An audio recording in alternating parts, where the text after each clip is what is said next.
Hungary is, of course, a member of the European Union, still in good standing, even though lots of people are very antagonized by them. Do you think democracy in Hungary is lost? I don't. One of the things that I found, and I kind of profile some of the opposition figures who've started political parties, who've gotten real traction, making the same argument that another character in my book, Alexei Navalny, is making in Russia, basically an anti-corruption argument, that autocracy fuels corruption, that Orban is stealing from the people. And I'm very disappointed that the European Union hasn't taken a firmer stance with Orban himself. He still benefits from all this EU funding that he just siphons off the top to enrich his cronies who then finance his politics or buy up the media.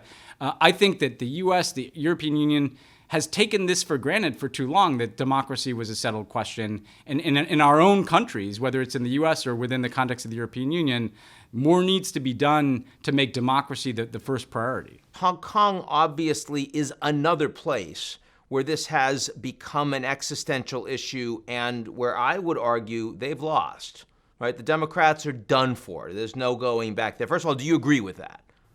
Yeah, I mean, the tragedy is, having spent time with a bunch of them, most of the people I talked to for my book are no longer in Hong Kong, which tells you everything you need to know, when I really reflected on the last 30 years, because, I deal with this question, how did we go from Tiananmen Square when it looked like that was the losing end of the direction of global events to today, where Hong Kong looks like the future. And I think that's very important, is that Hong Kong should be seen as a warning of where this can go.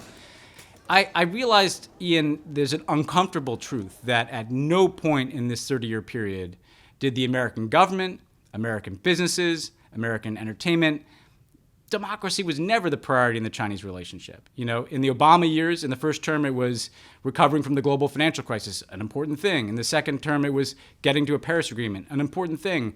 I know why we prioritize those things. But then under Bush, it was security issues and the war on terrorism. Under Clinton, it was opening up markets, lowering prices, bringing them into the WTO.